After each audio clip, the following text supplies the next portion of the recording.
Hello students. आज का हमारा जो टॉपिक है वो है एच सी वर्मा का। ये क्वेश्चन नंबर 50 हमने उठाया है एच सी वर्मा की बुक से। एच सी वी से क्वेश्चन नंबर 50 हमने लिया है।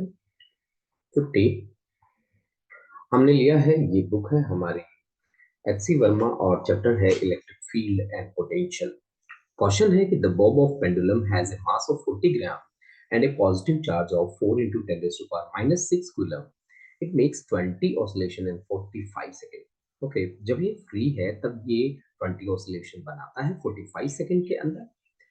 अब क्या करते हैं हम कि vertical electric field pointing upward and of magnitude, magnitude दे रखा है इलेक्ट्रिक फील्ड का 2.5 into 10 raised to power 4 Newton पर कूलम इज स्विच्ड ऑन। अब जब आप इलेक्ट्रिक फील्ड लगा देते हैं तब 20 ऑसिलेशन कंप्लीट करने के लिए कितना टाइम लगेगा, ये हमारा क्वेश्चन है बच्चा। तो चलिए पहला हम दो कंडीशन बनाते हैं। एक कंडीशन जिसमें हमारे पास सिंपल पेंडुलम है, तो सिंपल पेंडुलम हमने कुछ इस तरह से मेंशन किया है।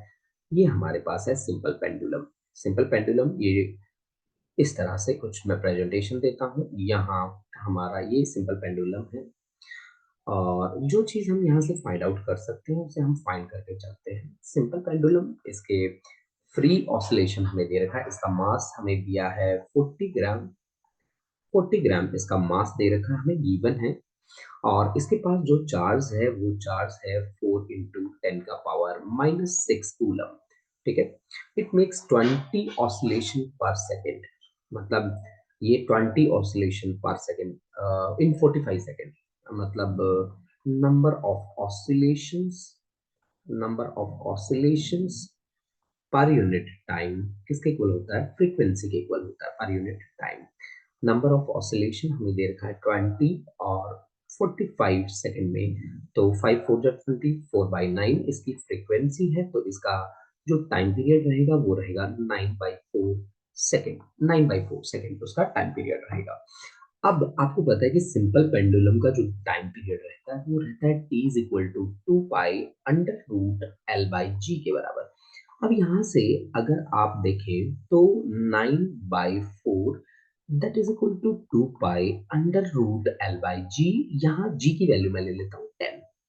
ठीक है ना, दोनों साइड स्केयर कर लेते हैं तो ये आ जाता है 9 into 9 डिवाइड बाय 4 into 4, और ये भी इधर आएगा तो ये भी 2 2 जा 4 पाई स्केयर हो जाएगा, और ये 10 ऊपर आ जाएगा तो इंटू 10 हो जाएगा, that is equal to L. ठीक है ना, तो हम इसकी जो लेंथ है उसको निकाल के हमने यहाँ पे स्टार मार्क करके छोड़ दिया। जब हमें जरूरत पड़ेगी तब हम बात करेंगे। अब देखो बच्चों, जब हमने दूसरा केस लिया, दूसरा केस हम कैसे लेते हैं कि अब हम इलेक्ट्रिक फील्ड अप्लाई कर रहे हैं, वो भी वर्टिकल अपवर्ड। तो मान लीजिए ये हमारा पेंडुलम है और पेंडुलम के लिए हमने इलेक्ट्रिक फील्ड अप्लाई कर दिया। मास उसका वही है, बातें सारी की सारी वही चल रही हैं। ठीक है ना। अब देखो पेंडुलम है हमारा वही मास वाला 40 ग्राम, और अब इलेक्ट्रिक फोर्स कहाँ लगेगी? अगर ये मान लीजिए कि हम कहते हैं कि ये इलेक्ट्रिक फील्ड इधर पॉइंट कर रहा है तो पॉजिटिव पॉजिटिव को रिपेल करता है, तो फोर्स भी इधर ही लगेगी, और ये फोर्स लगेगी इसके ऊपर QE के बराबर। पहले हमारा जो रिजल्टेंट एक्सेलरेशन था वो G के बराबर था और इसका वेट वर्टिकल डाउनवर्ड एक्ट कर रहा था। ये हमारे पास था mg के बराबर। अब आपको पता है सूडो फोर्सेस, या अब यहाँ पे मैं इफेक्टिव एक्सेलरेशन G इफेक्टिव की बात करूं तो आपके पास आ जाएगा G माइनस ए के बराबर। आपको पता है इलेक्ट्रिक फील्ड में यहाँ पे फोर्स कितनी लग रही है इस चार्ज पार्टिकल के ऊपर? QE। और वैसे फोर्स होती क्या है? फोर्स होता है मास इनटू एक्सेलरेशन। तो यहाँ से G इफेक्टिव आ गया आपका G माइनस, इन दोनों को इक्वेट करें तो एक्सेलरेशन की वैल्यू कितनी आती है? QE डिवाइड बाय एम के equal. QE divide by M के equal, this is G effective. ठीक है ना जी, G इफेक्टिव की वैल्यू आ गई। तो अब आपको सिंपल आपको टाइम निकालना है, सिंपल टाइम। अब आपको टाइम पीरियड निकालना है इसका। T is equal to 2 pi under root L/G।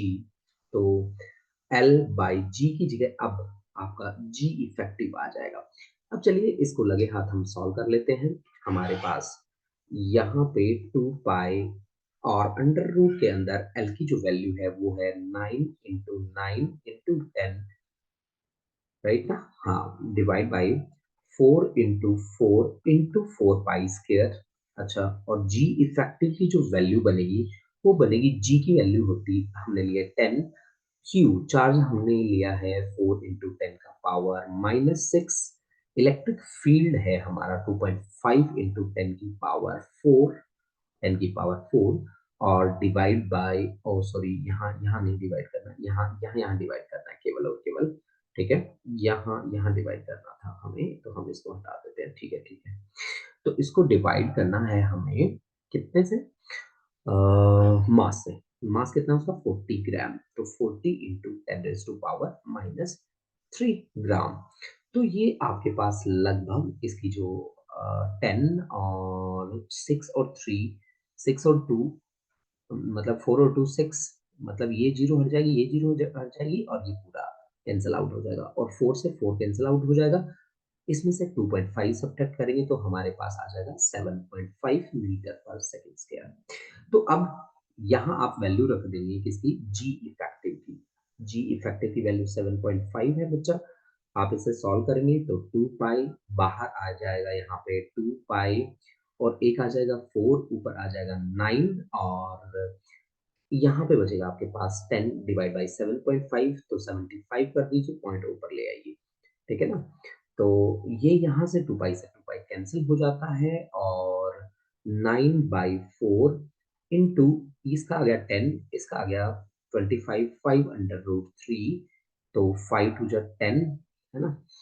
तो 2 2 4, ओके, 9/2 इंटू √3/3 कर देता हूँ मैं इसको, 3 3 जा तो 3 √3 डिवाइड बाई 2, ये आ जाता है आपके पास 3 × 1.7, है ना, डिवाइड बाई 2, तो 5.1 डिवाइड बाई 2, 2 2 जा 4, 1 2 5 जा 10, और 1 यानी कि 2.6 सेकेंड। ये टाइम आ गया एक ऑसिलेशन के लिए।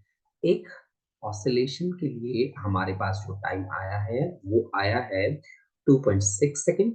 अगर मुझे 20 ऑसिलेशंस निकालने हो तो 2.6 इंटू 20, ये आपके पास लगभग 52 सेकेंड आंसर आ रहा है। This is the answer of this question students.